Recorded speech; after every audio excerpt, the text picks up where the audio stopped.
Hey, what's going on? It's Bill Burr, and it's time for the Monday morning podcast. No, it isn't. It's time for the Thursday afternoon, just before Friday, Monday morning podcast. And I'm just checking in on you. Just checking in on you to see how you're fucking doing.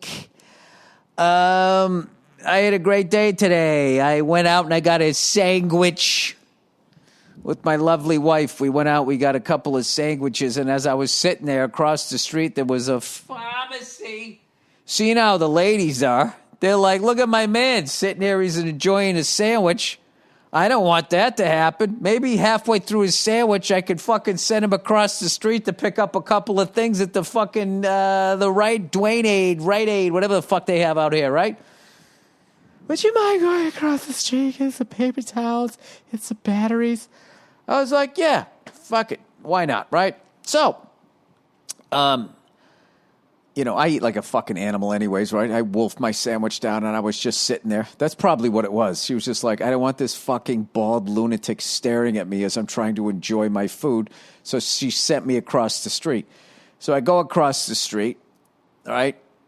And I pick up the items. I come up to I see all the candy there. And Burr Kreischer, I've been doing the Bill Burt podcast with him once a week, and, we started talking about candy bars and all these obscure ones that I never tried, and he was going, dude, the Heath bar is the shit, and I tried it. I was like, God damn, the Heath bar is the shit.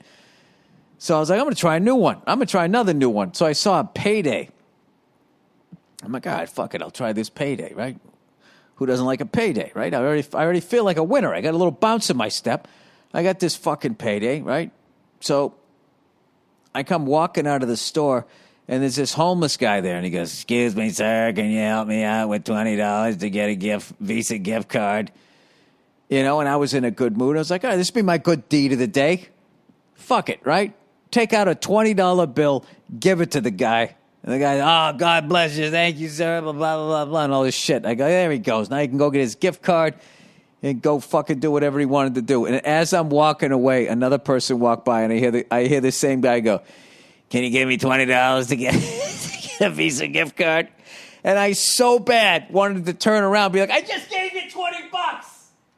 All right, you fucking over-begging cunt. I thought that's all you needed. But I didn't, I was an older guy, and what am I going to fucking start screaming cunt in the street? Not like I haven't done that before, but, I usually do it from the safety of my car as I drive by. So I was like, all right, well, maybe he had a bad couple of days, or who knows when the next time somebody's going to come by and give him some money, he's got to put his hours in. So I left, and I go over across the street. My wife's finishing off her sandwich. I tell the story, and she starts fucking laughing her ass off at me, right? So I'm laughing too. So we had a little more time to kill, and she goes, there's a magazine, rack across the street. Why don't we go fucking look at some magazines? So I'm like, great, I'll go over there, maybe, hoping against hope that they have a MotoGP magazine or something about Formula One racing, something like that, right? Because I know all the sports magazines have nothing to fucking talk about over here because there's nothing going on. So I go across the street to go to the magazine, what the fuck do you call it when they just have a wall of magazine? Magazine rack? What do you call it? Those magazine fucking things there. Doohickeys. So I'm going back over to the magazine thing, and I pass the homeless guy again, and he fucking looks at me and goes, excuse me, sir, can you give me $20 for a Visa gift card? My wife just bursted out laughing. I hope he didn't think we were laughing at him and his situation. She didn't laugh loud enough that he would hear it, but it's just like, Jesus Christ, You don't remember me and my baby blue mask bringing out my eyes? Am I that forgettable? Unreal. So, by the way, that whole fucking bullshit, I've been watching, I'm on Facebook. I'm an old guy.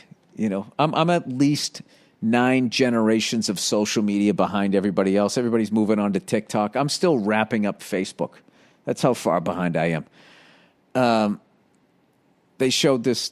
There was this video, right, of this guy going into a supermarket, and he wasn't wearing a mask, and the lady there's going, excuse me, so you have to wear a mask, and he just fucking refused.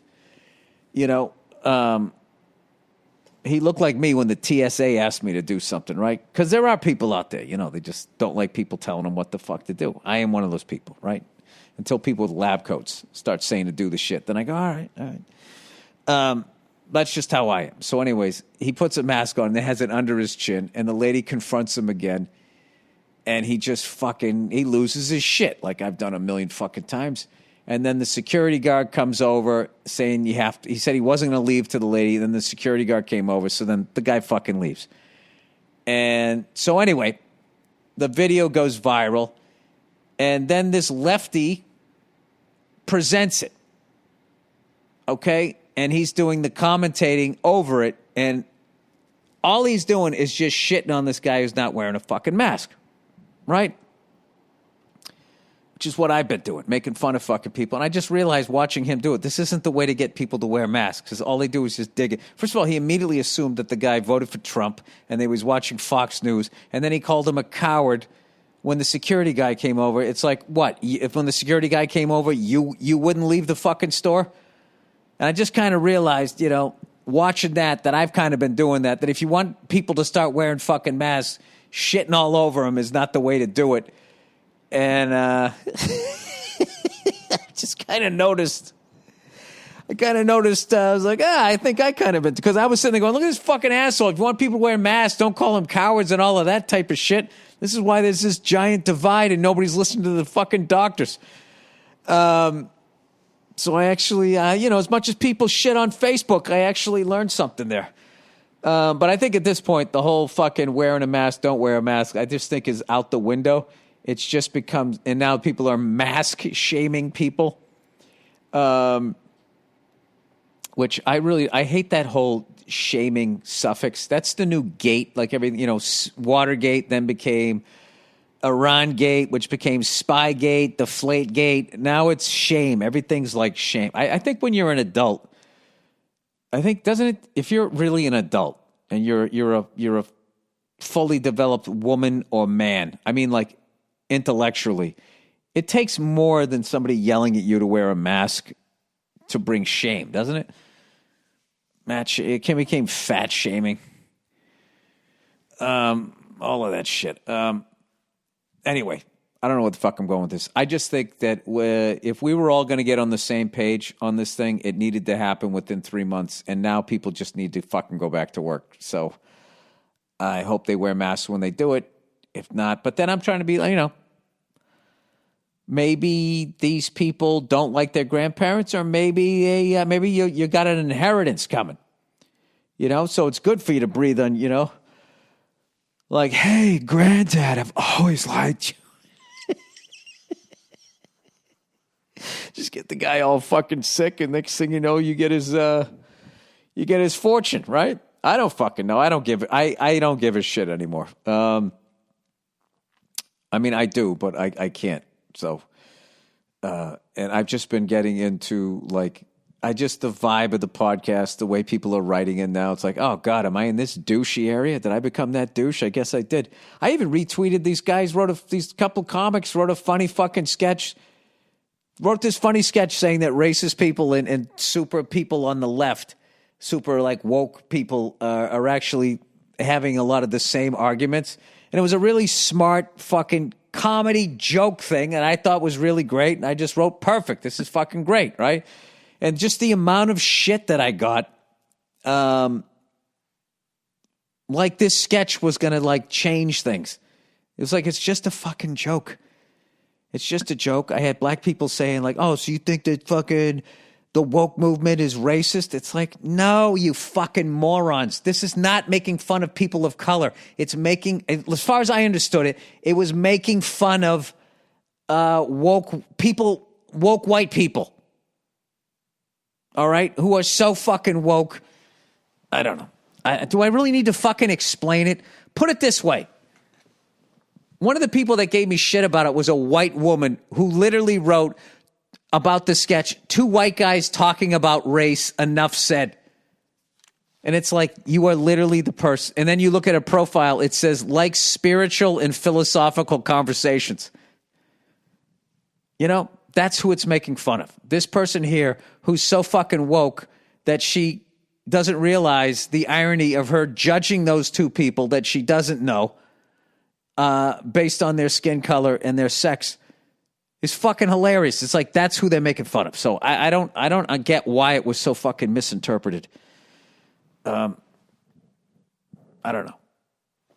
The way I saw that whole thing, if I remember correctly, back about a year ago, woke was something that black people came up with. And it was something that they bestowed on a white person that fucking understood what they were talking about. Right?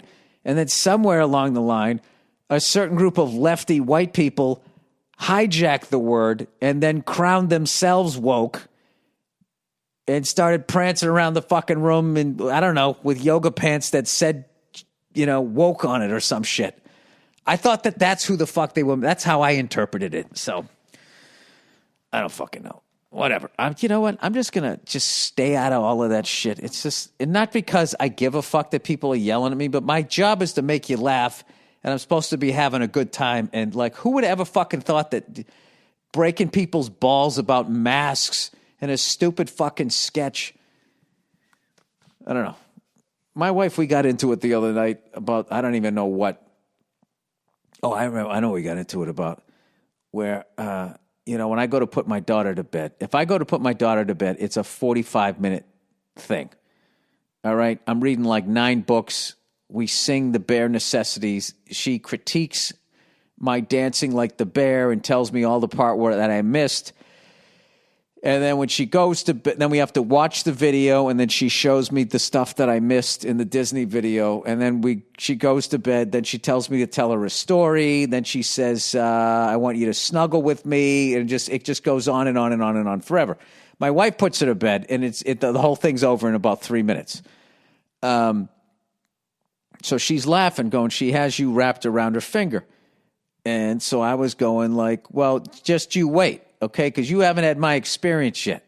She goes, what are you talking about? I said, having a kid that, as a man, to have a daughter, that's just a different thing. And now you have a son. So you're going to see, you watch how your heart's going to melt in a different way.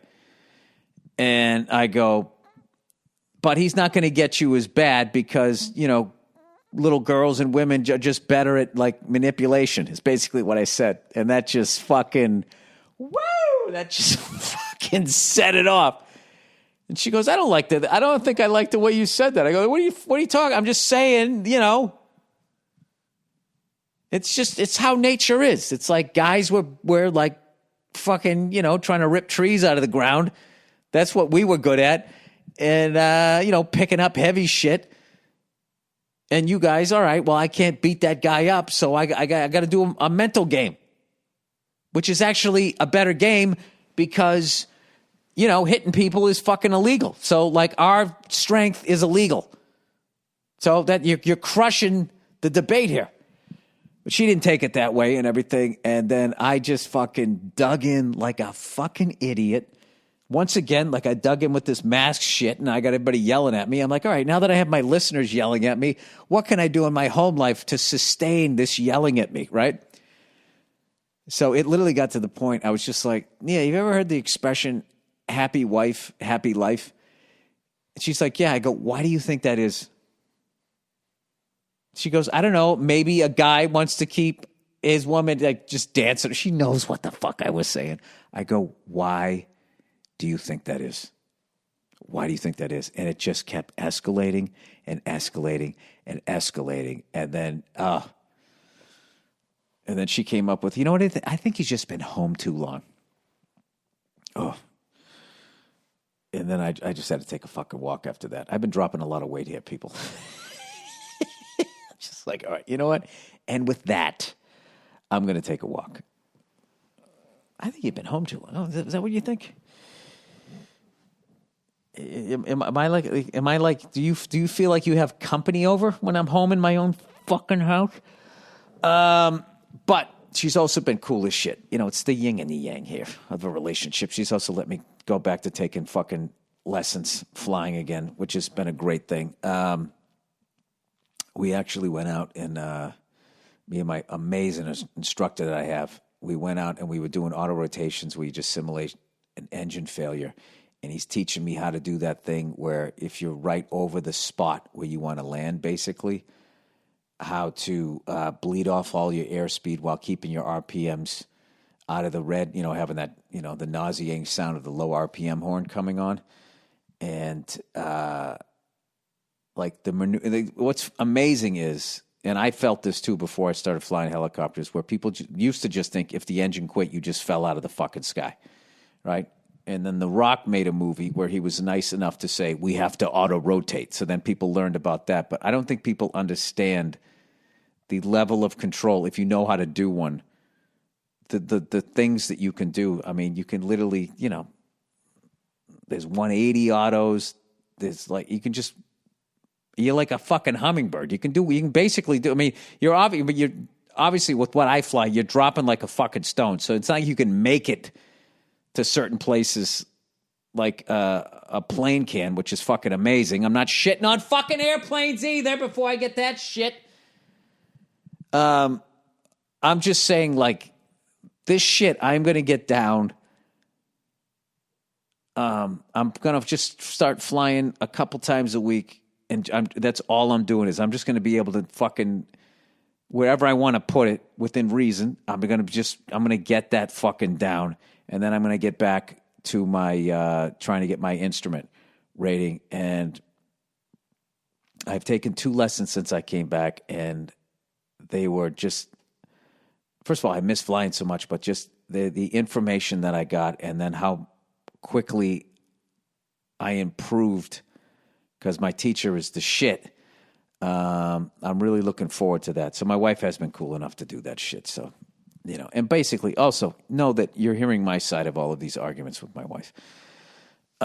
So anyway, speaking of racing, I think I mentioned that earlier, trying to find a magazine. They just don't have that shit over here. That's one of my favorite things about being in Europe, other than being in Europe, is when I go to a magazine rack store, I know there's a different word for it. Magazine stand. Jesus Christ. My apology. You got to apologize to everyone. I apologize to all my listeners who for the last fucking 15 minutes have been going, stand! Magazine stand! When you go over there, they have all kinds of like in-depth, crazy nerd level shit on Formula One, and then to a lesser extent, MotoGP. So I've been having, Anyway, so Marc Marquez, unfortunately, my last podcast, I mentioned how he had a really bad crash, and I thought he was favoring his wrist or something like that, and I was hoping that he wasn't hurt, and he actually he broke his humerus. I believe second biggest bone in your body. Why do they always say that? It's the second biggest bone in your body. What about your skull? Isn't that somewhere between your femur and your humerus? If you actually could fucking flatten it out, you take a chicken breast and you fucking hammer it. If you did that with your skull, wouldn't there be more bone chips? And this is why he didn't go pre-med. He broke his humerus, so he's not going to be able to race until, they're saying he might come back August 9th. So there's a race this weekend. I don't know if there's another one. Let me look up the MotoGP thing here, because what I'm hoping is that Fabio Quartararo wins every race until Marc Marquez comes back, so he has all of these points. Because I feel like if a different rider wins each race, the fucking display, the clinic that Marc Marquez put on the last race, like, he's going to catch up too quick. I want the drama of this guy slowly running down the field, like when I was basically what I saw in that race, him going all the way back to 15th, 16th, 17th place and slowly moving his way all the way back up to second place. I want to see that over a season. Let's see what we got here. Come on, man. MotoGP schedule. Is it that fucking hard? Do I really have to? There we go. MotoGP schedule. All right. So this weekend, they are going to... No, there's only one other race. And then he would be back by August 9th. All right. So hopefully I'm rooting for Fabio to win again. And then what's his face? Marquez has obviously didn't finish and got no points on the last one. I mean, that could make this season really exciting. And considering it's such a short season, because I got to be, like I said, I got to be honest with you, the fucking clinic that this guy put on the last race, I mean, he's just in a league of his own. He just fucking passed. I get at the back of the field, but he was passing people that were in third, fourth, fifth fucking place, like they were in like 15th, 16th place. He just blew by all of them. I don't know how he does it. Anyway, so that's like my life right now. I'm waiting for hockey to start up. Very excited about that. I need to work on some of my dance moves for the bare necessities. And that's basically all I got. I got a couple of announcements here that I do need to make. Roast of Your Teenage Self. All Things Comedy and National Lampoon have collaborated on a podcast called The Roast of Your Teenage Self that debuted this week. I want to do that show, but I'm also afraid to look at my teenage self. Anyway, Your Teenage Years, a Tragedy. But that was long ago. In Roast of Your Teenage Self, host Alcy Morales combines tragedy and time to get to the comedy of errors that was your and hers and everyone's teenage years. Not everyone's. It wasn't everyone's, because there was the fucking guys that they just knew how to talk to women from day one. From day one. They were just crushing it. You know what I mean? They played football. They were good looking. They crushed it, right? At least that was my perspective. Anyways, whether an old photo, a high school heirloom, or an other knickknack associated with adolescent anguish, and use that as a way in to roast the unique but somehow universal tribulations of being a teen. You know what would be amazing is if she actually brings somebody on. Maybe I'm romanticizing the cool person in high school, but it really did seem that there was a small group of good-looking, athletic, funny, popular, everything you wanted to be people that they were crushing it in elementary school, as far as like socially speaking. Like I felt like some of them, their tragedy came after high school ended, and sort of their fan base, they all leave.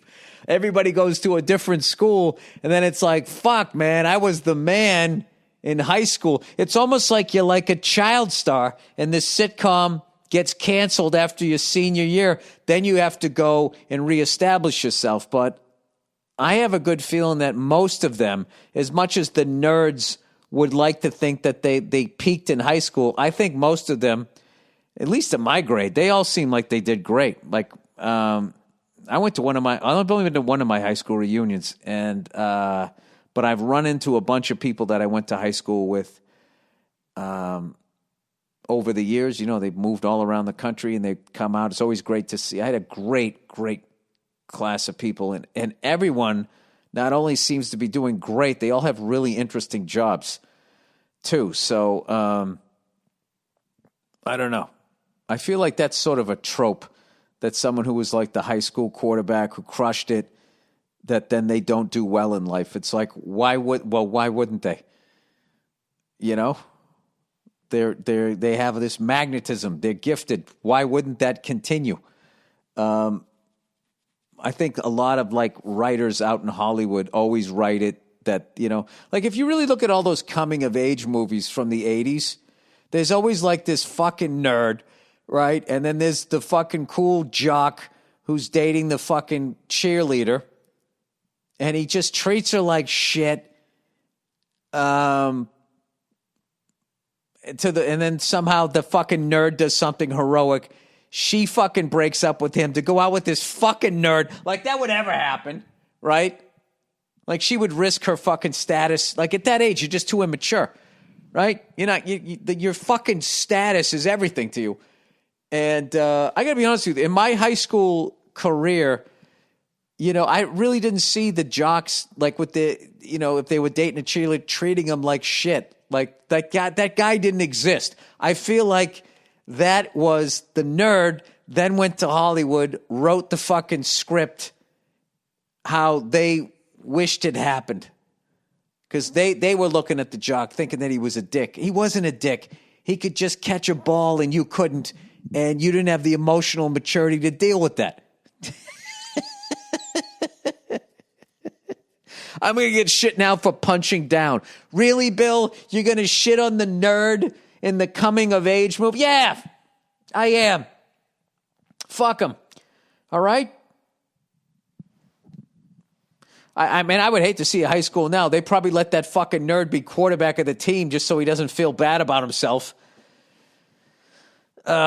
Anyway, so roast of your teenage self. All Things Comedy, National Lampoon. Check it out. Check it out. It just came out. All right, let's do a couple of ad reads here. What do we got here? Honey! We all shop online, and we've all seen that promo code field taunt us at checkout. But thanks to Honey, manually searching for coupon codes is a thing of the past. Honey is the free browser extension that finds promo codes for you and automatically applies them to your cart. Imagine you're shopping on one of your favorite sites. Note a site where Honey... there's a typo here. Directly saved you money. Well, I haven't used it yet. Does it work on eBay? Because I just bought some old clips for a vintage New England Patriots fucking football helmet that I got for Christmas in the early 70s. Anyway, when you check out, you people, you shop online, right? You fucking shop online. I got to buy some new light bulbs. I went to fucking Home Depot. They have, you know how Home Depot works. They have, what do they have, like fucking 58,000 square feet of store and like 3 employees? And if they turn the corner, there is nothing worse than the look on the face of a fucking Home Depot employee walking the floor. They look like a famous person that's over being famous, and they don't have any security to keep it. Like, we just fucking come at them like zombies. Where all of the batteries in, man? You're like talking over other people. Anyway. When you check out, the Honey button drops down, and all you have to do is click Apply Coupons. Wait a few seconds as Honey scans its database. Of all working coupons for that site, watch the prices drop. Honey has found its over 17 million members, over $2 billion in savings. Honey supports over 30,000 stores online. Example, DoorDash, Newegg, Lululemon. Lululemon, I like that. If you don't already have Honey, you could be straight up missing out on free money. It's literally free and installs in a few seconds. And by getting it, you'll be doing yourself a solid and supporting this podcast. Get Honey for free at joinhoney.com/Burr. That's joinhoney.com/Burr. All right. Here we go. I'm going to tell my wife to come out here for the end of the podcast here. We're going to hang out, man. All right. Stamps.com. Stamps.com. Stamps.com. As we slowly adjust to a new normal, we still need to be smart about how we do business. Luckily, there's Stamps.com to make things easier. Thousands of small business owners have discovered the benefits of Stamps.com in recent months. They've been able to keep their businesses running and avoid the crowds at the post office from all of their... What? Am I getting dumber, or these sentences don't make... They've been able to keep their businesses running and avoid the crowds at the post office, all from their own computers. Oh, that totally made sense. I swear to God, dude, there's something wrong with my brain. I posted something on Instagram. I was out getting a fucking ice cream with my family there. We went out to a little frosty, freezy fucking, whatever they call them out here. They don't have Dairy Queens. So I went out there, and they had a thing that said GPay. and it had the Google G, and it was all different colors. It looked like the rainbow, and my brain said gay pay. I was thinking, what the fuck is gay pay? You get like a senior citizen discount from all the years of people being homophobic? Like, what's going on here, right? And then G pay. And my wife explained that's Google Pay. And I was like, all right. Anyway, I'm just trying to make excuses on why I can't read out loud. Hey, Bill, maybe you're dumb. With Stamps.com, you can print postage on demand and avoid going to the post office. Stamps.com also offers you UPS service with discounts up to 62% and no residual surcharges. You've heard me talk about Stamps.com. They've been sponsoring the show for over 7 years now. And if you haven't tried it, what are you waiting for? Stamps.com brings all your mailing and shipping services you need right to your computer in the comfort of your own home. Whether you're a small business sending invoices, an online seller, shipping out products, or just working from home, you simply fucking use, simply use, what's going on with my computer here? Simply use your computer to print official U.S. postage 24/7, any letter, any package. There we go. Any class of mail anywhere you want to send. Once your mail is ready, just leave it for your mail carrier. Schedule a pickup or drop it in a mailbox. It's that simple. Jeez, they're explaining the whole fucking process here. And when you're done, sit down and have a satisfied look on your face. And like I said, with Stamps.com, you can get great discounts too. 5 cents off every stamp and up to 62% off USPS and UPS shipping rates. Stamps.com, it's a no-brainer, saving you time and money. Right now, my/our listeners gets a special offer that includes a 4-week trial plus free postage and a digital scale without any long-term commitment. Just go to Stamps.com, click on the microphone at the top of the homepage, and type in Burr, B-U-R-R. That's Stamps.com, enter Burr. This fucking laptop better not be dying on me. Everyone like dies quicker. You know what it is? This one, I do all the fucking updates all the time. You know, dead Steve Jobs is loving that, isn't he? All right, that's it. All right, everybody. Hey, man, you want to wear a mask? Wear a mask. If you don't wear a mask. It's the new punk rock, man. You're sticking it to the man. Don't wear a mask. To wear a mask, that's a talking point, bro. Whatever the fuck that means.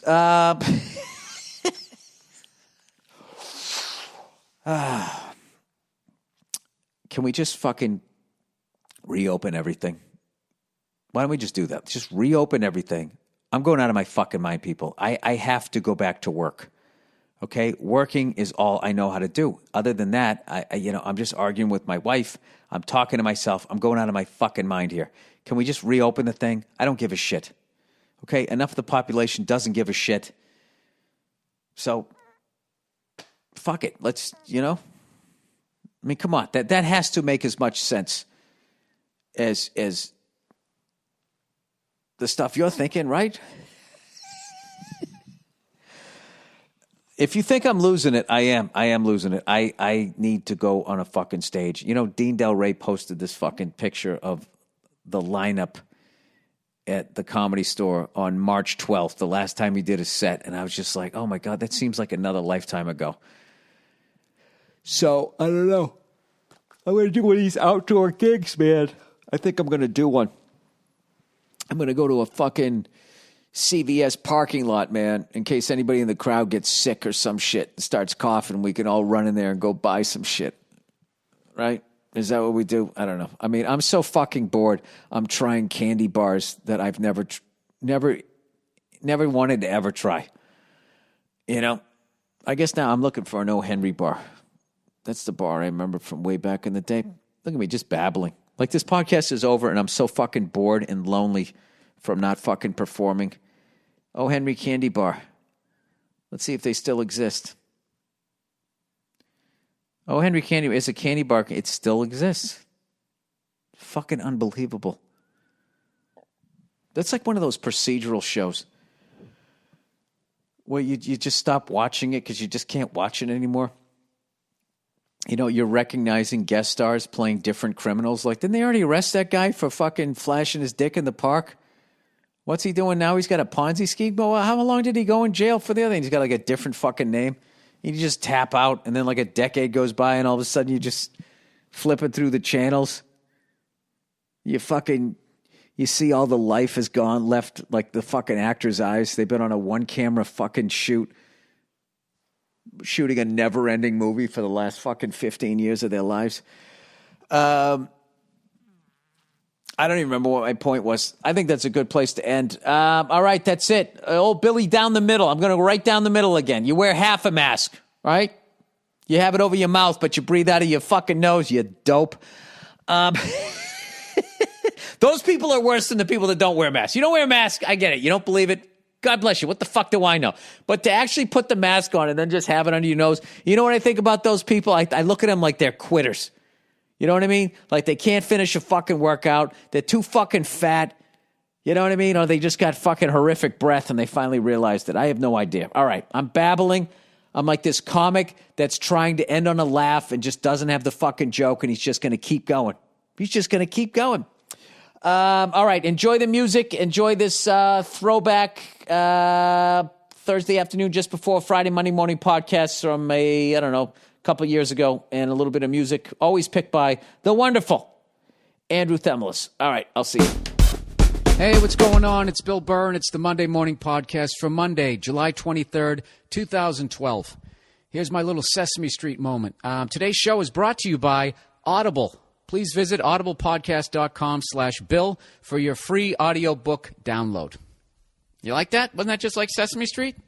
Today's show is brought to you by the letter L and the number 5. And they'd be playing that harmonica. Remember that? The outro music? How the fuck did I used to know how that went? That's MASH. I don't fucking know. Well, you should probably be asking yourself at this point, what is Audible.com? It's basically, it's for people who like to read books but don't like to read. You know? You ever get sick of your eye going from left to right, or your eyes if you're not wearing a patch? You know, people, do you want to read a book but, like, don't want to read it? Wouldn't it be nice if, if you had someone who could just read it for you? Go to audiblepodcast.com/Bill. And you can, any book you want. I'm a big Irvin Welsh fan. The Acid House, I like that one. You know, you could read that one if you wanted, or not really. And then you go to a party and say you read it. You know? It's kind of like fake credentials, except in like a book sense. audiblepodcast.com/Bill for your free audiobook download. Come on, when you're driving to work, just have them read all the classics to you, and then you'll actually seem like you're well-read, and you're not. It's perfect. You don't need to read a map anymore. You just have that broad in your car going, make a left in 7 seconds. Right? Now you can just have some guy reading the book. Once upon a time in a galaxy far, far away, there lived these people, you fucking nerd. All right, this is the Monday Morning Podcast for you people. This was a brutal, not funny fucking week in the world. You know? As opposed to what, Bill? All the happy-go-lucky, weeks in the world. You know what I'm talking about. Very tragic fucking week. And today I woke up to more tragedy. Or the ending of tragedy. Paul Virzi, Virzi, for you people trying to find him on Twitter. Virzi, Virzi. Dude, I called it. What'd I say? He called me up. He texted me. He goes, dude, are you watching this? They're cleaning house. Epic cleaning house. And I thought he was talking about the Red Sox. You know what I mean? Which, by the way, I'm in Boston right now, and I don't understand why the fuck everybody's so down on the Red Sox. They're 48-48. They're 500. They're 3.5 games out of second place. Who gives a fuck? You know? It's the ebb and flow of life. They won 2 World Series. Now they're going through a low point. You know? Why are you acting like in your own life you make the playoffs every year? You hold up the championship. You know, and they ask you, hey, what's it like to be a championship? What do you got to say about finally winning a championship? And then you go, it's about damn time.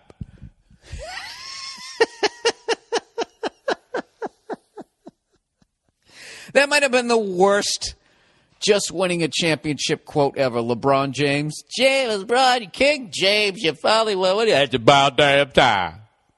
Well, why didn't you just go, I just want to thank my teammates and the fans for being supportive. It's an unbelievable words. You can't put it into words. Just something like that. Say it's about damn time.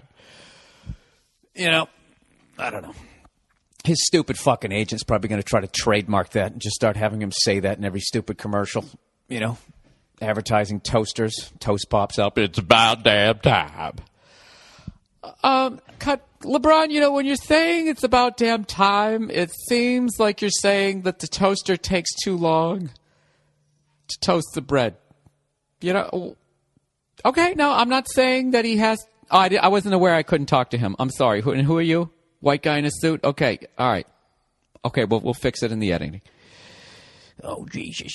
Yeah, it was just a brutal fucking day. Brutal fucking week. Not a lot of funny shit. Where the fuck is my phone buzzing right now? Hang on a second. Fuck that phone. Fuck that phone in its ass. You know what? Speaking of just brutal, you know, I had one of the worst nightmares I've had in forever. Last night, all right, I'm laying in a hotel room here. And right now you should be asking yourself, Bill, it's Monday. You're usually home or you're flying back from some godforsaken place. Why are you on the road? Why are you in Boston? You on vacation, dude? What are you doing? You taking a booze cruise? I booked some acting work, to be honest with you. I'm shooting a pilot out here. They are redoing the kids show Zoom from back in the day. They're going to do a reboot, and I booked the gig. You know, I'd like to think it was because of my acting ability, but I think it was because I remembered the jingle from way back in the day, right? Zoom, Z-O-O-M, box 350, Boston, Mass. 02134. Send it to Zoom. And I pointed right at the casting director. Send it to Zoom. And I on Zoom, I took it out, right, like a fucking gun. And they were just like, wow, this kid's got the fire. We got to hire him. Get him in a striped shirt. Anybody used to watch that show, Zoom? I think it was a very like local Boston show where it was just these burnout fucking kids. You ever seen a kid like 5 years old and he already looks like he's got a coke problem? That's what like Zoom was. And they're doing a reboot. They're rebooting it up. You know, I had an idea to do a prequel to I have 3 stand-up specials. I got one more coming out in October, right? So I got 3.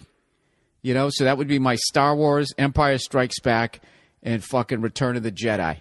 So now I should do like a prequel, okay? I should fucking grow my hair out, what's left of it, and get like a fucking red wig to put on top, have like a Gabe Kaplan afro, and just go out there and do like topical humor from like, I don't know, 1982.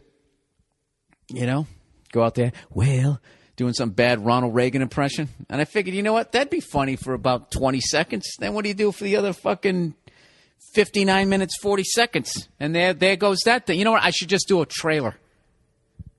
A prequel. Ah, Jesus, who gives a fuck? Anyways, it's just been a brutal week. So I turn on the TV to see what Verzi's talking about, what he was talking about, and it's no, wait, let me get back to the Red Sox here before I get into that shit. I'm all right with the Red Sox sucking. I actually like them more now that they're not doing well. You know? This is when you see who the real fans are and who aren't. The people are, dude, fuck the fucking Red Sox, dude. Those guys, bandwagon.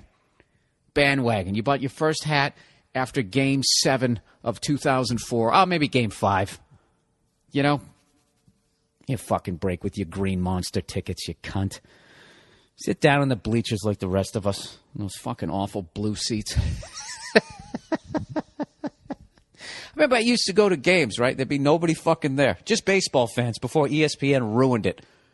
And just so inundated maybe we just like outfucked our stadiums. I don't know what it is. There's so many goddamn people now. I remember back in the day, you'd go to a game, you know, just having a good fucking time. And there'd always be some guy, and there'd be an empty seat on either side of him, and that's how we get that, you know, let's go Sox thing going. He would just slam both chairs down, you know, because they're fold-up chairs, right? Oh, Jesus, Bill, can you paint a better picture here? You're losing us. And he'd be slamming both of them down, and everybody'd be hammered, and you know, there'd be maybe 5 people there who had like some sort of like Red Sox actual jersey on. Other than that, you had a hat. You just fucking... Jesus, they're counting down something out there. I'm near the water. Fucking Coast Guard. Yeah, like you'd have a Red Sox hat. That was it. And you had the piece of shit one, the one size fits all. You didn't have like the same one that Clemens was wearing. And, and now you go to the goddamn games. It's like people they're fucking wearing the whole damn thing. Everybody's walking around. They look like managers. Like bullpen, like they should be in the bullpen. So I like it. I like that they suck. I like that they're trailing off. I like that I'm starting to see some empty seats. It's bringing me back.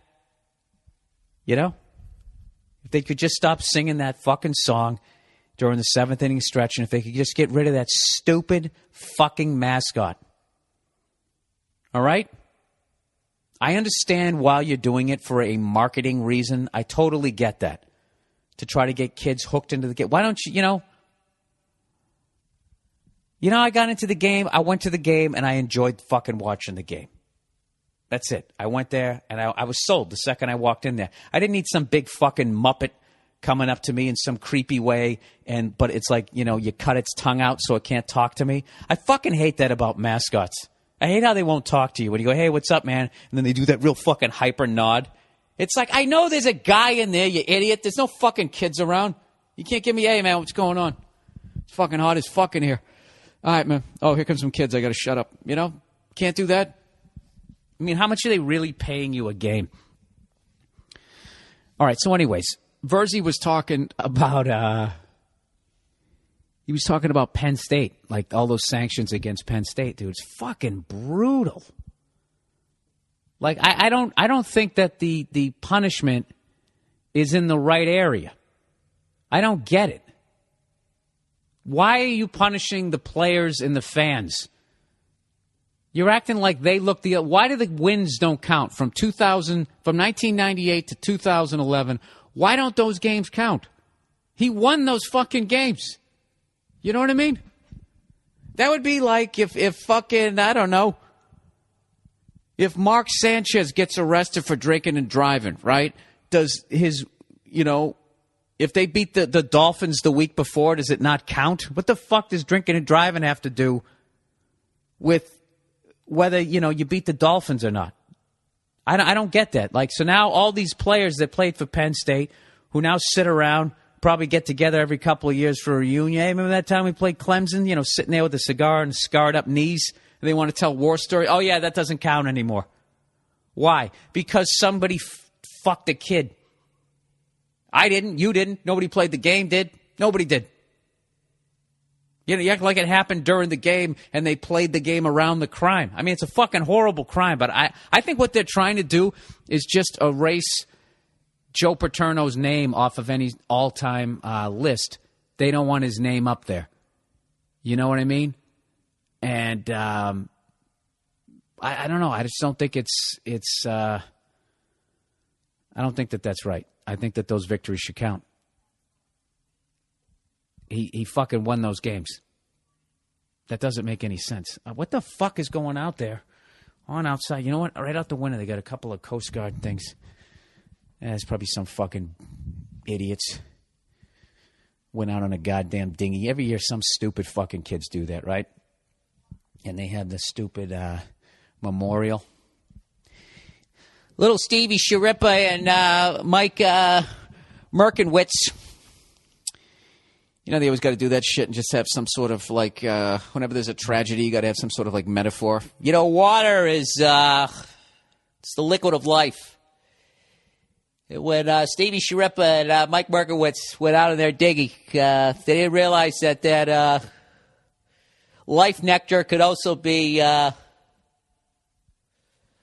really talked myself in a corner here, haven't I? Well, they fucking drowned. And we found the raft. That would be the worst doing that. I don't know, dude. It's just been a brutal fucking week. I feel bad for Penn State players. I feel bad for their fans because I feel like they're getting punished too, and they didn't do a fucking thing. Okay? It's a great fucking football program, and it's fucking, I can't even wrap my head around that Joe Paterno was involved in that. I mean, this is the biggest sports mind fuck since O.J. Simpson. You got to understand, O.J. to me was, was the juice. 2,000 yards in a 14-game season. The those Hertz rental car commercials, Monday Night Football. I even watched his bad movies. Like when he played that astronaut and didn't make it to the moon and then they tried to kill him. You know, and the two white astronauts, of course, they killed OJ because that's how it always worked back then. If you watched any Def Jam comedy, they'll let you know the black guy always died in those movies. Right through The Naked Gun. And then out of nowhere, he's on trial for a fucking double murder. And he's got a look on his face like, yes, I did this shit. How do I get out of this? This is the biggest, I think, mind as far as like who you thought somebody was and then what the fuck they were involved in. It's just brutal. And there's nothing funny about it. So let's move on. Let's fucking move on. All right, let's continue with the sports. As of right now, Dwight Howard isn't a Laker, but if Dwight Howard goes to the Lakers, you know, and Kobe wins his 6th championship, I am not going to engage in that argument that he's now equaled Michael Jordan. Anybody who comes up to me, as you comes out of your mouth, I'm going to kick you right in the balls. All right? Look, you know how there's this steroid era in baseball? There has to be the pylon era. You got to put that in there. Okay? Michael Jordan won 6 championships with Bill Cartwright and Luke Longley as his fucking centers. How long do you think Kobe Bryant would tolerate that before he demanded a trade? Okay? This guy won 3 championships with Shaquille. He got Shaquille O'Neal and Phil Jackson. He got them brought to his team. And I know what you're thinking. Well, Michael Jordan had Phil Jackson. Phil Jackson was nobody. He became a legend coaching Michael Jordan. Okay? And I'm not taking anything away from this guy. But when the Bulls got him, it wasn't like, oh, they got Phil Jackson. This guy knows how to win. He was nobody. He was an ex-Knick who won it in 73 as a player. That was it. He came in with his, hey, man, fucking afro and mustache. That was it. Okay? And Chicago was rebuilding. Oh, they had Scottie Pippen. He came from their system. All right? They signed Dennis Rodman. One fucking guy. Okay? They won with fucking Bill Cartwright, Luke Longley, B.J. Armstrong, that Mormon with the blonde hair. Okay? Before Jordan came along, it was considered impossible to win without a fucking big-name center. You had to get a big-name center. You had to. Okay? The guy totally changed the fucking game. And I'm so sick of these fucking bean counters who go, well, he has 6 championships and he has 5. Therefore, if he gets one more championship, it is the same thing. It's like all these people who watched whoever the fuck it was break Dan Marino's passing record. And they don't even look at the fact of all the passing rules changes. I mean, they say that hitting a curveball is the toughest thing in sports. I think at this point covering a receiver is, because you've basically essentially made it illegal past 5 yards down the fucking field. All right. Oh, Jesus, he's on his soapbox. He's on his soapbox, all right? So now if Dwight Howard goes to the fucking Lakers, it's just like, I don't get it. I tweeted about this. Like the amount of shit that the Miami Heat got for having a pylon championship. Kobe Bryant has been part of a pylon fucking team from about 1999 on. That's all I'm saying. Okay? And I know what you're thinking. Well, Boston did it in 2008. Yes, they did. That was a pylon championship team. I don't look at that team like that's like the 86 Celtics or the 84 team. I don't. Okay? I wasn't a fan of what happened there either. You know? But doing it once versus doing it every year for 15 fucking years. You mean, you know you're making a pylon team when like the NBA steps in and blocks a fucking trade. You know? When even they're sitting there going like, all right, guys, this is getting a little fucking ridiculous, don't you think? You know what I mean? I'll get a ton of shit for that too. All right, let's just get it. Let's just read. Christ, I'm all over the goddamn map here. Let's just read something. Advice here. Advice. 37 and at the end of the love road. Jesus Christ. I thought we were going to pull out of the fucking dirt here. Hey, Bill, I'm 37 years old, and I've never had sex with a woman I've been in love with. Oh, I thought you were saying you never had sex. I was just going to be like, all right, dude, well, that's a wrap. That dream is over. Or just go out and get yourself a hooker. All right? And like the thickest fucking condom ever. Anyways, I'm 37 years old, and I've never had sex with a woman. Don't you hate on these fucking Macs when just some application just keeps Why does it just keep bouncing up and down? I see you. It's like the fucking nerd in the back of the class. Ooh, I know the answer.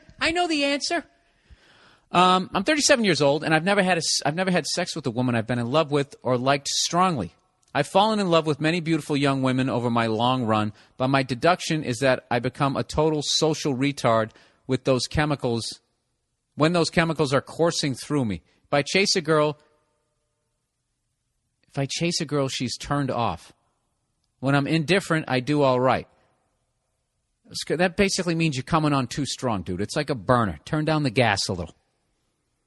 You know? Are you showing up with like fucking flowers and candy with your hair parted down the middle the first fucking date? Yeah, you're going to freak her out. Anyways, when I'm indifferent, I do all right. I've kicked a number of women out of my bed and life after they've made the smallest infraction. One girl had the greatest sense of humor and had a perfect athletic body. I threw her out one night because she was eating chicken wings in my bed. Only because I didn't have that Only because I didn't have that emotion that made me want to chase her down or keep her. Otherwise, I think she was great. You broke up with a girl because she was eating chicken wings in bed? That was your lock the door test? Of course, now I get that love feeling less and less frequently as I get older, and my failure to grow mature with a woman over the years has given me an Anthony Cumia complex. I only want young, fit chicks. But now, after years of living with a void in my social life and being daily devoted to girls of the internet, I finally fell for another real girl, a young personal trainer who joined my beach volleyball team. Oh, fuck you with your hot ass. Oh, Jesus. Look at this fucking guy. He probably looks like fucking James Bond. The other chick on our team tried to convince me that this new girl was interested in me. Oh, yeah, all these chicks trying to help you out. What, if she was blowing you? The new girl was showing signs of flirtation, but when I made a move, she fell silent. I am an old man. My question to you is, since handguns are illegal and very hard to find outside of the urban areas of my country of Canada, should I get a slingshot and shoot myself over and over in the head with acorns until I'm dead? Or at least until I am less particular about what kind of vagina falls onto my cock.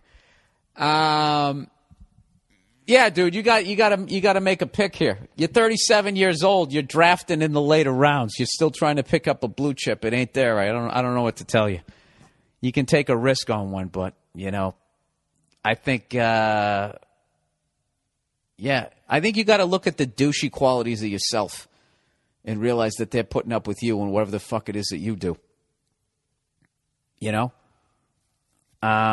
only 37 years old. Fortunately, that's still young. Back in the day, Ben Franklin's day, you'd look like you were 106, and it would be over, and you'd have fucking tuberculosis, wheezing that you never fucking found love. So you're fine. You're playing volleyball. You just sound like an in-shape guy who keeps banging all these hotties, but woe is me, can't find love. You know what? Go fuck yourself in your awesome life. Huh? You can't find love, and you're all fucking, I just keep fucking one 22-year-old personal trainer after another. This is a problem. Look, if you want to find love, I would stay single until you found it. I think you like women just being infatuated with you and playing with your hair and telling you how amazing you are as you're going, no, I'm not. And then they keep saying, yeah, look at you. You're not that old. You still have 4 abs, right? I think you like all of that. I think you like that fucking attention. I saw a guy like that this weekend, right? I was hanging out with the lovely Nia. We went to this Mexican restaurant, and this guy shows up, right? Dressed like Arnold Schwarzenegger. Remember when he lost a little bit of weight and he was promoting Terminator 2 on Arsenio Hall, and he came out in that leather ensemble? That's how the guy was dressed. And he comes in with this absolutely fucking smoking, I don't know, Brazilian, Armenian, Iranian, I don't know what the fuck she was. Fucking smoking hot chick. With like this lime green, I don't even know what. I don't know what the fuck she was wearing. It showed like her fucking flat stomach, her fucking round ass. I was checking. It's one of those girls you can check out right in front of your girlfriend and she doesn't give a shit. She's like checking her out too. Like, God damn, that bitch is hot. So the bartender cards the guy, which he absolutely loves because he thinks it means that he thinks that he's fucking 21, you know. The guy looked like he was 50, and he just goes, he's like, my friend, he goes, how old do you think I am? He has this big, cheesy, date rape smile with his awful fucking beard, and he's just like, how old do you think I am, right? And the guy goes, I don't know, 35, right? And then Nia goes like fucking like, you know, like goes, makes this gesture of like way higher, and I fucking bursted out laughing, but I don't think the guy saw it because he was so full of him. Like he actually didn't realize that this kid was just working for his tip. It's like, dude, you look like you're 50. And he goes, he's like, I am 48. You seem like one of those guys.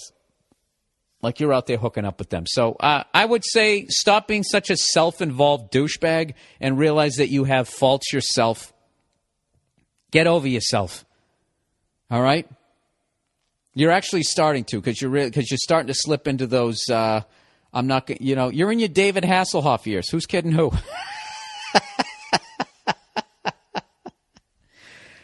But, you know, if you're going to be in those years and you haven't found love, you're doing it the best way ever. Banging personal trainers and volleyball players. And anyways, that's the picture that you paint of yourself. You could be a tub of shit because you are playing volleyball in Canada. I mean, I don't know how many weeks a year you can do that up there. I can't tell if this, like, the picture that you painted is who you really are or if you're an even bigger psycho and you actually don't look like that, but that's how you picture yourself. Yeah, I would. My advice would be get over yourself and realize that, you know, I'm talking myself into circles. I have no fucking idea. Oh, do you know I ruined a woman's day at the mall? I just remembered that. This woman in a wheelchair. I ruined a woman, an old woman in a wheelchair's day at the mall, and it's been killing me for like the last 2 days. This is what happened. Me and Nia, we were leaving the mall, okay, and we wait for the elevator to open. The elevator opens, and all you see is this beautiful baby. That's the first thing you see when the doors open is this baby laying in a stroller, looking up, big blue eyes, one of those Gerber-looking babies, right? And me and Nia both go, oh, the second we see it, we're like, how you doing? You know, talking like baby talk to it and saying to the mother how good-looking the kid is and all that type of shit. And we're goo-goo gaga about the fucking baby. And she gets off, the doors open. When the doors open, the first thing we see is this old lady in a wheelchair being pushed by some lady. And, you know, they back up, and the woman with the baby gets off the elevator. And then the woman starts pushing the old lady in to the elevator. And she goes, is this going up? Is it going up? I'm going, it's going down. And it's one of those things, there's like tension because the doors are starting to close. So even though I keep saying it's going down, the lady's not hearing me because all she's focusing on is the door. She says, is this going up? Is it going up? It's going down. It's going. And I finally go, it's going down. Like I yelled over the fucking old lady's head. So the old lady looks up. She just goes, oh, okay, thank you. And I totally knew in that moment that she was just like, you were talking to her like I wasn't even here. You didn't even acknowledge that I was here. And I realized it in that moment. And I don't know why. I think it was because I was talking to a baby. And she was like fragile too. My brain went back to talking to the baby. And I just looked at her and I went, as the doors were closing, I was going, okay, bye-bye. I said it just like that. And I waved to her like she was a baby. I don't know why I did it. And then the doors closed and I immediately looked down at the floor in shame. And Nia, it was one of the hardest I ever heard her laugh. She just turned around and faced the back of the elevator and was laughing to the point she couldn't even like get the words out to ask me why I just did that. She kept just going like she just kept getting out the why part. And I just kept going, I don't know why I just did that. I stuck my hand out right in her face. You know, you wave to a baby. I did that. I went, okay, bye-bye. The door's closed. And I know she was probably thinking either I was mocking her or that I felt that she wasn't mentally there anymore. And I knew that she was, and I just feel like shit. And the reality is I could have ridden the elevator back up and tried to explain myself, but I didn't. I just walked in shame to my Prius. Yeah, it was just a fucking weird week. The whole fucking week was just weird. I had one of the worst nightmares I've ever had in my life last night. I was I'm laying in bed. It's one of those dreams where like there's something trying to get me, but it's like sort of it's like a force. It's trying to get me. And I know it's going to get me, and I can't fight it or get away from it. And I'm just even like the dream. I'm like laying in bed, and I can't fucking move. And then in the end, all of a sudden, this fucking woman appears, like just kind of like a ghost, but it looks like a person, right? And I have my hands clasped together, and she's like, she had like fucking like reddish hair, but like, you know, like when hot chicks dye their hair red, they're not real redheads, like that, like almost like a fucking, I don't know, like a page boy kind of haircut. She was like a rocker chick. She had tattoos and like this tank top on, nice titties. And I'm sitting there and I have my hands clasped. And she clasped her hands around my hands.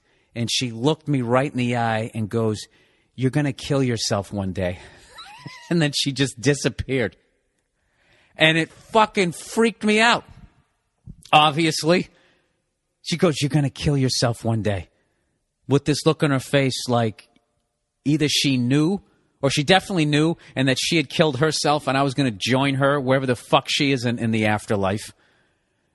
And I was so fucking scared. It actually woke me up, and I wouldn't open my eyes because I would be afraid that she was going to be standing there waiting to clasp my fucking hands again.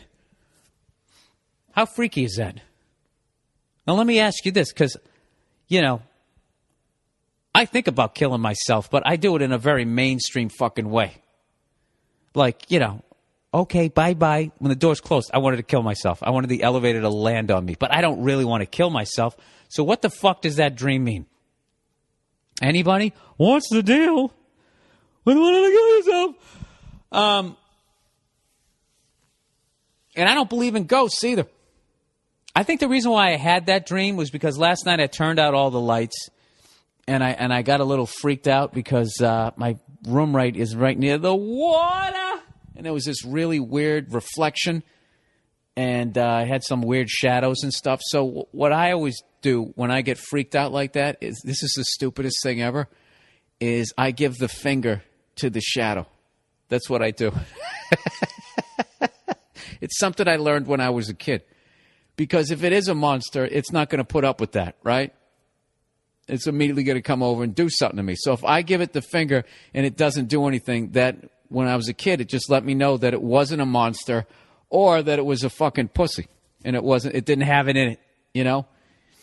It didn't have that killer instinct. And it was just going to just stay over there in the corner, which I was fine with, you know? You can spend the night, just don't come over here and kill me. That was basically it. So I did that. I still do it to this day. And I do it kind of as a joke, and it makes me laugh. For some reason, I was thinking about that chick in the ring, just with her fucking hair popping up and doing something to me. You ever do that? You just mind fuck yourself? And I was like, all right, I have 10 seconds to get into the bed, or that chick from the ring is going to appear and fucking kill me. You know? So I got myself in this anxious state, I think, before I went to sleep. And then I ended up having this goddamn nightmare. And she fucking clasped both my hands and goes, you're going to kill yourself one day. And I just sat there laying there going, I'm not going to kill myself. Don't open your eyes. Did that freak you out? Well, what gives a fuck? It's been a weird fucking week. You know that awful tragedy out there in Colorado? You know, I was driving in my truck. All I have is fucking AM radio. And so all I could, you know, and that's all they were talking about on talk radio. And I'm one of those guys. Once I see it, it's fucking horrific. I know. I don't want to hear about it anymore. I don't want to know the kid's name and know what his face looks like just in case he's trying to get famous. I just, you know, it's just fucking awful, right? But all I could listen to on the radio, that's all they were talking about. And these fucking people calling in, every goddamn one of them is just saying the same fucking thing over and over again. It's like, who doesn't know that it's terrible? Who doesn't know that it's not a tragedy? Who isn't going to send prayers out to the fucking family? Why do they got to keep calling up? This fucking guy calling up, you know, I believe it happened, and I believe in a hell, and this guy, he's if I was running things, he would definitely we got it. The fuck are you calling up for? I don't know. It became annoying after a while, and then the talk show host just wanting to keep it going. There was like no other way to say it was a tragedy, and he just kept piling on. It's bad for families. It's bad for the nation. The freedoms that we give people. Then the NRA always has to immediately pile on after somebody uses a gun. Like, this doesn't mean the gun did it. The gun didn't do it. The person did it. Just letting you know, just in case you thought an inanimate object could somehow do shit on its own. You know? And then they always come up with the brilliant, what if everybody was allowed to have a gun, then that wouldn't have happened. Yeah, I think that guy would have killed less people, but I think a lot more other people would have got killed getting shot in the back of the fucking head as people tried to shoot that person. Right? I'm not against guns, by the way, but like, you know, look, everybody can have a driver's license. How many people really are good at driving? You know what I mean? How many people are good at sports? How many people have good hand-eye coordination? Do you want these fucking people with guns?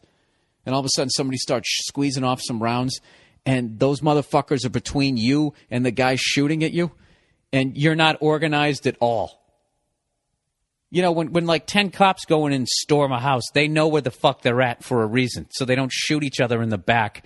If you got a bunch of people in a goddamn movie theater with fucking Glocks, and somebody comes in and starts shooting, I mean, it's going to be even worse. I think what they should do is there's got to be two levels you have to pass to get a gun.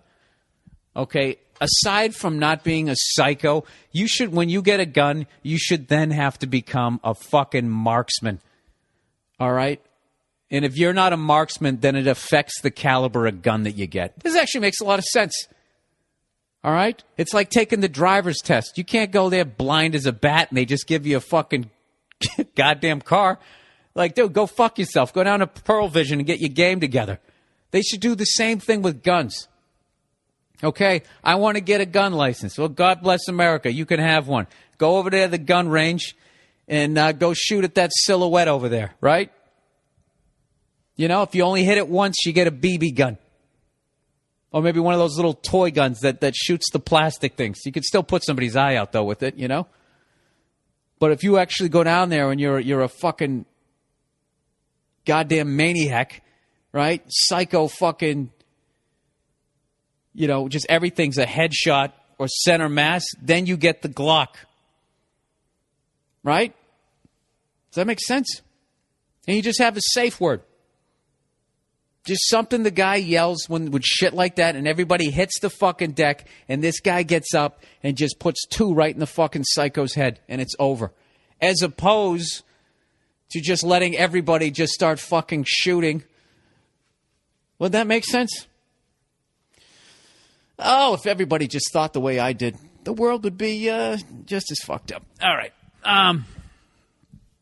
Anyways, but what kind of people have to fucking call up during a tragedy, and you just have to call up and you just have to reiterate that it was a fucking tragedy?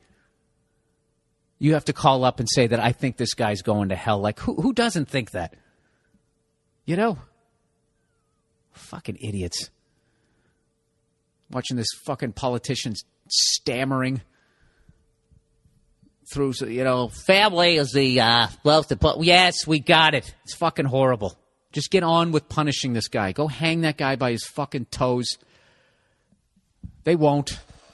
They're going to go through some big 9 fucking year trial with this guy. And then they try to blame guns, or they try to blame the fucking movie. And it's just like, he's out of his fucking, I can guarantee you, before you waste all this money doing all of these studies, this guy is out of his fucking mind. Who the fuck are going and do something like that? Now I'm doing, see what I'm doing right now? I'm doing what these callers are doing. All right, let's plow ahead here. How the fuck is it 38 minutes in? This is the tragic Monday morning, but we're just going to talk about tragedies one after another. I'll try to somehow find something mildly amusing in all of this shit. All right. Advertisement number 2. Gamefly.com, everybody. GameFly offers over 8,000 video games. Sends the discs in the mail to you, and you can send it back when you're done playing the games. Do you like video games? Wouldn't it be nice to have 8,000 of them? There's no late fees, no hassles, with access to all the new releases. Works for your PlayStation, Nintendo, Wii, Xbox, and now your PC. For Xbox listeners only, you get a free 15-day two-disc trial, $22.95 value. If you go to my website podcast page and click the GameFly banner, or go to www.gamefly.com/Burr. What is that for listeners? For my listeners only. Okay, for my listeners only, you get it. All right. I thought it said for Xbox players only. I was like, why did they do that? No, it's for my listeners only. www.gamefly.com/Burr. All right. And what do we got here? The last one here. Number 3, Amazon.com. You guys know the deal. All right. If you go into Amazon.com, just stop by my podcast page first. Click on the Amazon banner. You don't have to do anything after that. If you buy something, they kick a percentage back to me. Doesn't cost anything extra to you. And then I kick 10% to the Wounded Warriors Project. I've actually just been kind of kicking 10% of what I'm making on the podcast to it. And it's been great, even though now I'm on some fucking, junk email list, I think. The second you give any money to anything, then all of a sudden they're just like, we got a live one. Next thing you know, you're getting shit in the mail about penguins. Do you care about this too? Anybody? All right, so plowing ahead. Next, advice, Buddy's ex. What's up, Billy boy? I need a little unlicensed advice that you've been doling out. I like that this guy said that. This is my unlicensed advice that you should not listen to because I do not have a degree in anything. All right? I am about 2 shades below Dr. Phil. That's how bad I am at this. Okay? That wasn't pumping me up. That was dragging him down. My friend recently broke up with a girl he's been dating for a while, and wouldn't you know it, this girl is the tits. I've been friendly with this guy for almost a year, and his girl was always with us when we hung out. Oh, Jesus. All right, I can tell you right now, just go ahead and bang her and say goodbye to your friendship. From the moment I met her, I've liked her and wanted to bang her. Oh, wait, but you just want to fuck her. Dude, this is dirty. This is dirty. She's the kind of girl I imagine when I think of a girl I would want to have a relationship with. Go fuck yourself. You said you wanted to bang her first. Are you like some sadistic guy who just wants to fuck this girl and fuck her better than your friend? So you can just be behind her going, yeah, you like that, bitch? Huh? You like that? You one of those guys? He's trying to paint a good picture here, but I'm not buying it. Classy, attractive, funny, the whole shebang. Dude, right off the bat, the first thing you said was you wanted to bang her. I don't know. You're trying to be funny. I'll give you the benefit of the doubt. Let's plow ahead. I've even developed feelings. Feelings? Question mark? I know that's gay. Fuck you. For her. See how guys, we're not allowed. I actually like this girl. I actually feel like I could spend. I can't even say that without having that. Oh my God. Fucking tone in my voice. Let me see if I can just say it how I say it. I really like this girl. I think I could spend my life with her. Okay, that just sounded like a bad read. There's no way to say it without being like, I just feel like I just really connect with her. Go fuck yourselves. I've even developed feelings for her quickly. I liked hanging out with her whenever she tagged along. I never flirted with her or anything like that. But I did rub her muff under the table. Come on, dude, you're leaving some shit out. He didn't say that last part, but come on.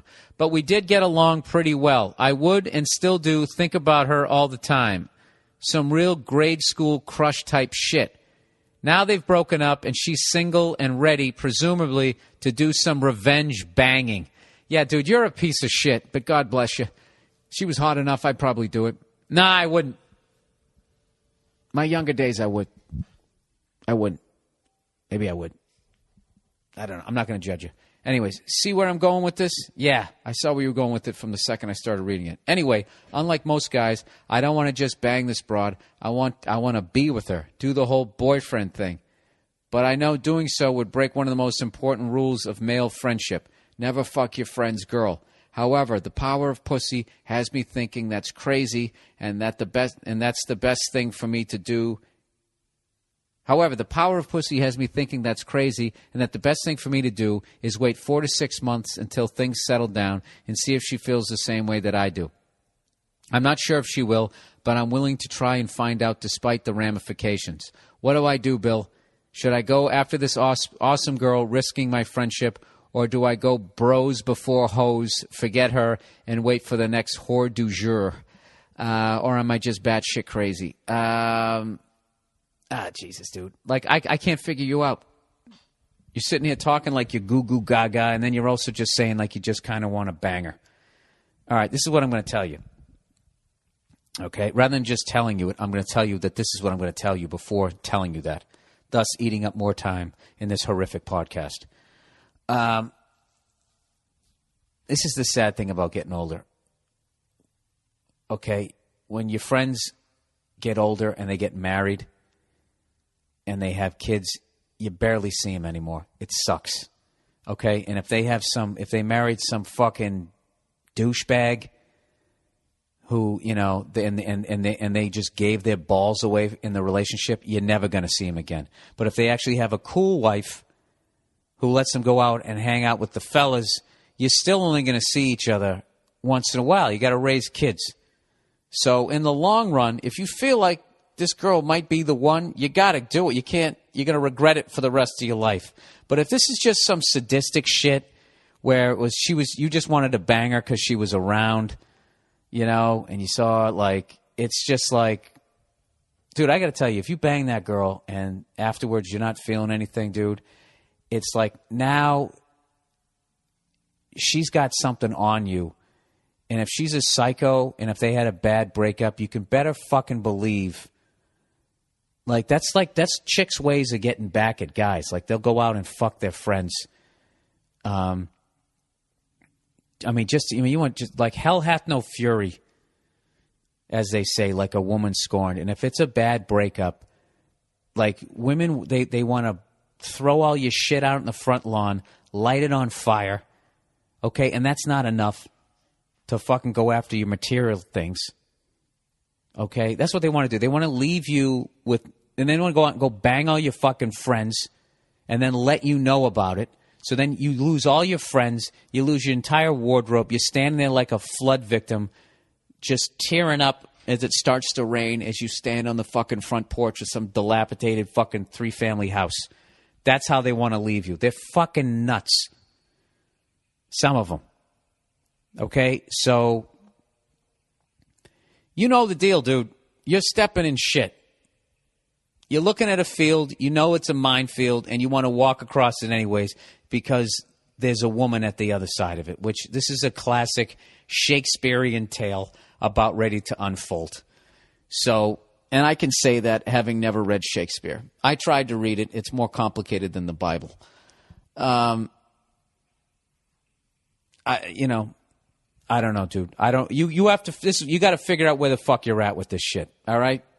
Do you really like this girl? Do you really think she's the one? Or was she just around long enough that you just were thinking about her and you know, looking at her tan fucking thighs or her fucking titties or her goddamn mouth or something? You just like, I wonder what it would be like, you know? And you just sat there doing that the whole fucking time. There always is that excitement that all your guy friends have when you break up with a hot girl because they're all like, oh, God, I always wanted to fuck that girl. Jesus Christ. Right? And you guys have that conversation with each other, and that's how you fucking talk like a bunch of pirates. You sit there, hey, did you hear Mike and Joanne broke up? Can you believe that? Yeah, that's fucking crazy. And then you guys sit there, and then there's that half-second pause, and you both just start laughing because, you know, like, dude, we can't. Oh, geez, I would love to. Yeah, I won't say anything. You don't fucking say anything. It's fucking brutal.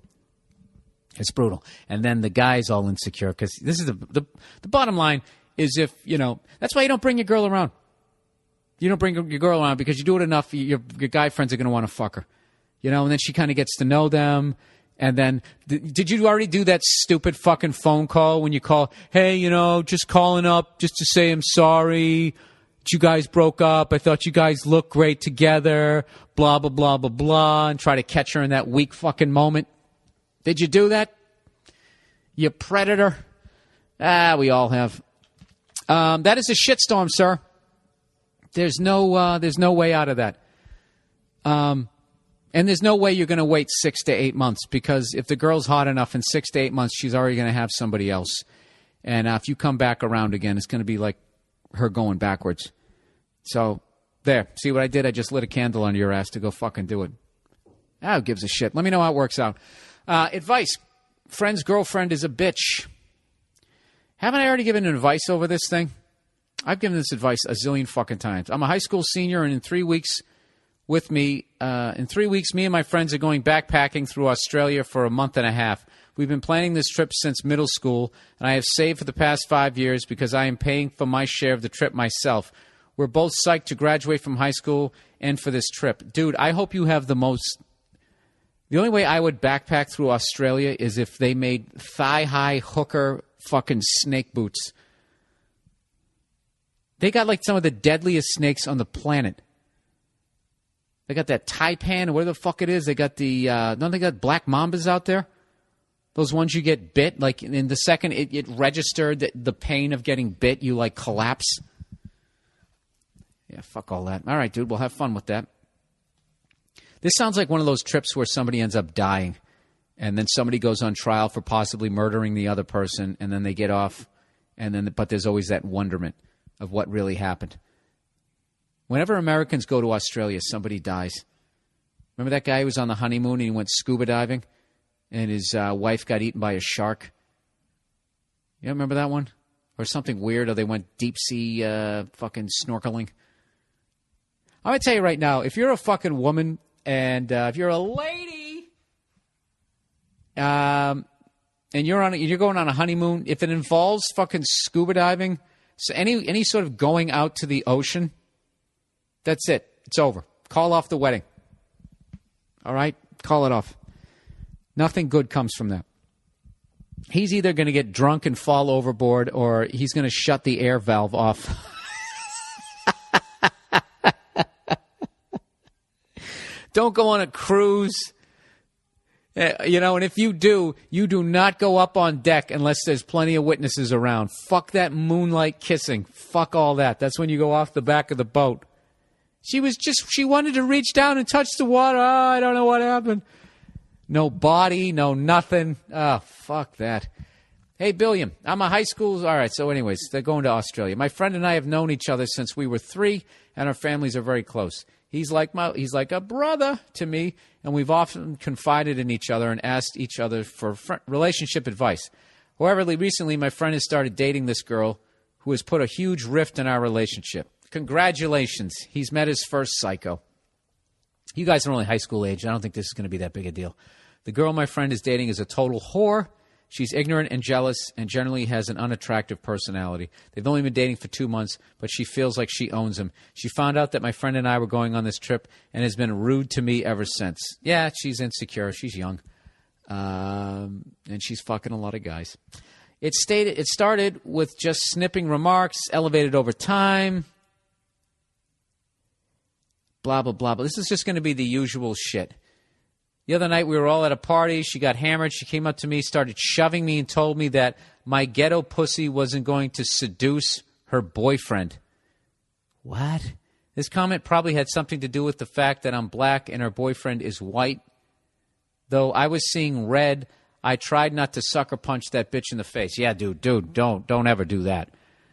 I've boxed and kickboxed for the past 3 years, and I'm pretty sure I could have stomped the yard all over. Yeah, dude, what the fuck? Where did that come from? I think the fact that you're a guy, you could pretty much beat up most women, so which is why you don't do it. You know? It's like running up the score in a college game. I told her to calm down. I have never done anything with my friend and have no desire or intentions of anything happen in Aussie land. She kept yelling and screaming and making a scene. Eventually... Oh, so she's basically calling you gay in front of all your friends at a party, and you're at a high school level. Yeah, that's kind of that's a situation. Eventually, I just gave up trying to reason with the drunk broad, and I left. Naturally, I told my friend what she said. He agreed it was absolutely unacceptable and had a talk with her that turned into a fight. My friend's girl gave him an ultimatum, me or her, and forbade him from going to Australia. This is absolutely hilarious to me, which it should be. Since their fight, my friend hasn't called or texted me back. What should I do? You know what? Fuck him. Fuck him. Let him learn the lesson. You know what you do? You go down there with your fucking American accent, all right? And you're going to get more fucking pussy than you could ever shake a goddamn stick at, a walking stick at, all right? To keep it in a hiking sense here, all right? Fuck him. And then you come back and just, let him be with that whore. Wash your fucking hands of it. Okay? You go, I invested a lot of time, effort, and money into this trip. I'm not going to have the beginning of my senior year destroyed by some skank-faced control freak lush, which you shouldn't. But I also don't want to hurt my friend and have him be miserable when we're going to be stuck living, sleeping, traveling together for 6 weeks. Hey, fuck him. This is the deal. Fuck him. Fuck him. Okay? He wants to be with that whore. Let him be with that whore. Get on with your fucking life. He wants to go with you to Australia. Let him. If he doesn't, if he wants to stay back there with that psycho, let him. He has to learn this lesson. The same way you got to let a toddler fucking slam his head off the goddamn coffee table to understand gravity, or at least putting his little fat baby arms out. You got to you got to let this dude fall right on his fucking face. All right? Let's hope he's wearing a condom, but he's old enough to know how people get pregnant. So, give me a fucking break. Fuck this shit, all right? That's it. Fuck him. Wash your hands of it. It's over, all right? You go out.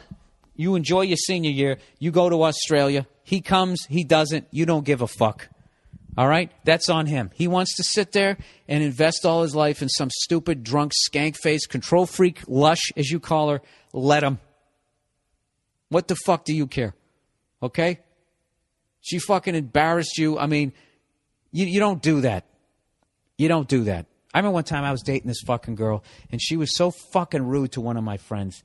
And that night, I was beside myself, and I was asking her how she could do something like that. And she was just like, I'm sorry, I didn't like him.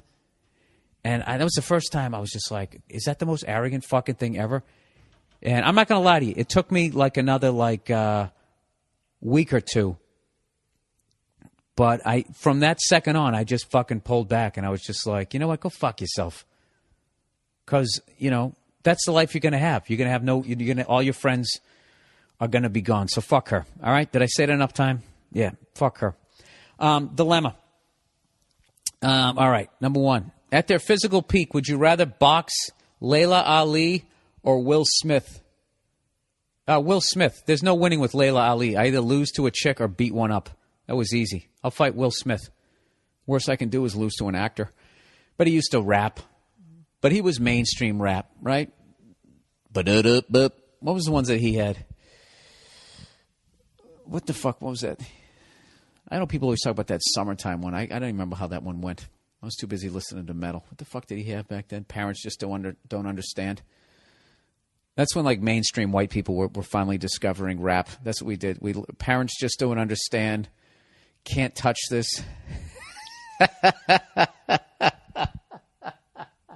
The worst of the worst. But go fuck yourself, African Americans. All right? I bet the first white music you listened to was awful. With your Hall and Oates.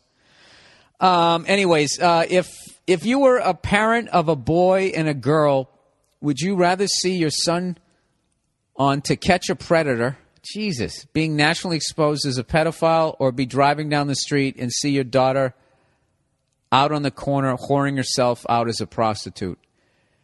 Prostitute. Yeah, prostitute. There's nothing worse than fucking a kid. I don't think it should change the outcome of who won a football game. But that's just me. Overrated, underrated. Underrated. Scabies is underrated. A great reason to launder. I don't even know what the fuck that means. I don't know what scabies is. What launder what? Money? Your clothes? I don't know what you're saying there. Number two, pointing out, did I even pronounce that correctly? Two, pointing out details about a steamy sex story that make it uncomfortable and unsexy. Jesus Christ, who the fuck is this creep? For example, hey, baby, remember the other day when I bent you over the dining room chair and we raw dogged it and you finished me off on your knees between the cat food dishes and the litter box, your girlfriend expression will change from sexy to horrified in 0 to 60. If you're the woman who's dating that guy, please break up with that fucking reptilian psycho. Is that the podcast for this week? We're coming up on it. We are coming up on it. Oh, you know what I forgot? I forgot to do the classic Stamps.com read. Hey, everybody. Oh, wait, what am I thinking? I got to do this other one. LegalZoom. I forgot about this one. This is a new advertiser. Yeah, they're going to be pissed. 58 minutes into the podcast. Is there any way you could read it a little earlier? 58 minutes in. All right, LegalZoom, everybody. You probably heard about LegalZoom.com. You've probably seen it. They're on a bunch of YouTube videos. But now I'm telling you about them, so you got to check them out. These guys are great. All right? Because I've actually done half the shit that they do here, and I paid a fucking lawyer to do it. It cost me $1 zillion. All right. If you basically... Are you sitting in a cubicle right now? Are you wondering why you're making somebody else's dream come true? Why you're working towards that when you actually have an idea for a business? You know, well... And you're sitting there going, well, I'd love to get myself incorporated to start my business, but it's going to cost a fortune. Well, at LegalZoom.com, if you've been waiting for the perfect time to start your dream business, right now's the time to do it. You can incorporate your business or form an LLC at LegalZoom.com starting at just $99. It cost me like $1,500, something like that, $700, $1,500, I can't remember. It was a lot of money. They'll do it for $99. And if you have a family... and you need to make sure that they're protected. LegalZoom also will help you make out your last will and testament for just $69. That's something that I have to do. All right? I have to make out my last will and testament, which is really a scary thing for me to do. You know, because you're actually dealing with your own mortality. And considering I just had a dream like I did last night, it freaks me out. But I got to tell you, if I'm going to do it, I'm doing it for $69. In the past 12 years, over 2 million Americans have used LegalZoom for LLCs, wills, trusts, trademarks, and more. This is basically, look, if you're trying to start a business or if you need a will to protect your assets, this is the place to go. You're going to save hundreds, even thousands of dollars versus going the traditional route. And I know what you're thinking. Well, what if I get bogged down? What if I can't figure it out? They even have an attorney to help you if you need help. Basically, they have attorneys that you can call and that type of stuff. All right? Mandatory close. Sorry, I was supposed to write the worst. There's the mandatory close, everybody, to this ad. Start your business and protect your family today at LegalZoom.com. You can also get a special discount from listening to this podcast. Make sure you enter Burr, B-U-R-R, in the referral box and check out at checkout for more savings. LegalZoom is not a law firm, and self-help services are provided at your direction. All right, so that's the deal. There it is. You want to start your business, you want to be incorporated. That is the cheapest, most efficient way to do it. I wish they were around back when I got incorporated. Could have saved myself hundreds of dollars. So there you go, LegalZoom. What else? Was there anything else I wanted to talk about? I don't think there was. Stamps.com? Stamps.com, you got that one down by now, huh? If you don't want to go to the post office anymore and you want to be able to weigh packages and print your own legal stamps off your computer and printer in your own damn apartment at any hour of the day, go to Stamps.com. Click on the microphone in the corner, and you get a $105 bonus offer, free shipping and all that type of stuff, free stamps. You're all over it. Look at me, just saving you money. I got you a way to start your own damn business, make your last will and testament, bring the post office into your apartment, 8,000 video games in there, and help out the wounded warriors. What more do you need? What more do we need, Bill? We'd like one more funny fucking story from you to end the podcast. All right. Let's see what I got. It wasn't enough that I said bye-bye to somebody in a wheelchair. Jesus Christ. If I went to church, how many fucking Hail Marys is that? You know something? I should go to confession and just tell that story. Just to see what the guy says. You know? Because I think they just make that stuff up. To our fathers, 4 Hail Marys. Back there drinking out of a chalice. Who did that first? Those rappers in Atlanta or priests? Well, I guess hip-hop's only been around since what? Did I just say hip-hop? I think I did. Since when? When did that actually come about? Was it in the early 70s? Is that what it was? Remember when Run DMC actually said that Walk This Way was the first rap? Remember that? Why did they say that? You know, did they run out of leather jacket shell toes? Was that fund running low when they actually said that? That wasn't the first rap. Why would they say that?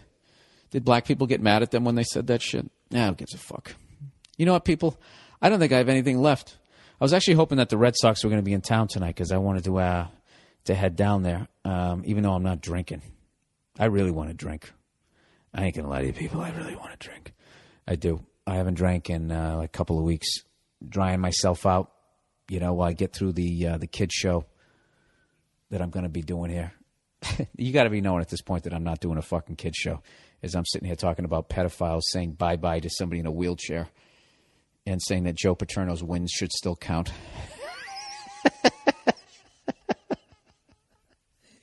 In case your detective work, you were still questioning whether or not I'm actually going to be hosting some sort of revamp of a kid show. It ain't happening. I actually got another acting gig. I'm doing all right.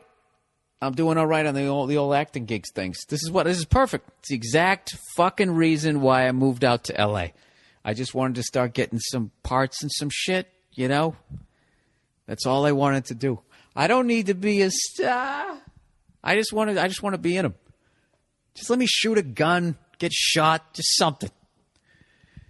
You know, I told you guys my acting, these are my acting goals. I want to do that scene where you run down the alley and you're getting chased by a cop and you get to the chain link fence and you get like 3 fucking crawls up it and they drag you back down. I want to do that. I want to get interrogated.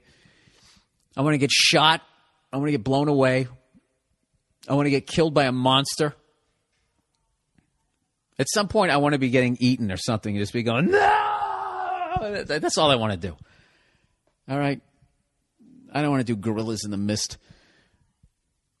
What the fuck are they counting down out there? I think these are like Coast Guard people learning how to be Coast Guard people outside. Hang on a second. What am I doing? Hang on. I think it's some sort of Coast Guard training thing out there. 10, 9, 8. You always know when you're in Boston when they get down to 4. 6, 5, 4. I actually heard somebody say potatoes today. I got breakfast. You want some potatoes with that? No, I don't. Trying to cut down on the carbs. All right, that's the podcast for this week. Go fuck yourselves. Don't take any shit. And, I obviously wasn't, who gives a fuck? I'm not going to sit there and even try. What am I doing? I just said I wasn't going to apologize for anything. Fucking Penn State's wins should count. All right? Those fucking players played the goddamn games. They blew out their knees. They risked fucking injury. They won the goddamn games. All right? Just because some old fuck was doing some shit that he should be burned in the street for, you shouldn't punish those fucking kids. I hope Penn State sells out all their fucking games. You know? Learn from SMU. All right? Everybody just walk the fuck away. You show up in force. That'd be the greatest fucking thing. You know how unbelievable, if you want to somehow turn this fucking thing around, Penn State fans, is if every game over the next 4 years sells out, even if you lose every fucking game. Okay? There's no other program out there could ever question your loyalty. That would be the greatest example of fan support. Unlike some of these fucking Red Sox fans out here. 48-48, they're fucking walking away. You know? See, that's the deal with most fans. They're not real fans. You know, you're like a marriage. In sickness and in health, good times and bad. It doesn't work that way with fans. Fans basically say, I love you until you suck. And then I'm walking away. I'm going to leave you when you need me most. Just like that Kenny Rogers song. 4 hungry children crop in the field. I've had some bad times. We won 48 games and lost 48 games. And now you're leaving, you cunts. You know what? Get the fuck out. God bless John Lester. I know he doesn't want to lose. I love him, Pedroia, when we're fucking down like that and he's fucking pounding him on the leg, trying to get him psyched up. I love that shit. I love that as much as watching him win. All right? And if you're walking away now, you're a cunt. And as Tom Cruise said in fucking Taps, take off that beret. Right? Poor Tom Cruise. His fucking lady left him.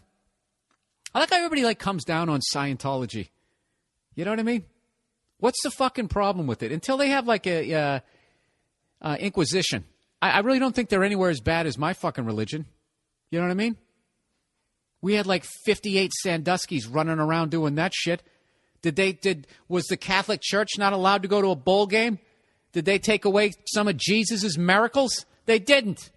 Those fucking games count. Now I'm screaming in a hotel room. Those fucking games count. Those kids won those games. Those games count. I did stand-up for the Penn State Nittany Lions when they came out and they were playing USC in the Rose Bowl. I did stand-up for them. And they were fucking, it was like performing for the troops. High and tight, everybody listening. I didn't have a great set. Nobody heckled me. They were great. Great bunch of guys. You going to punish them? Go fuck yourself.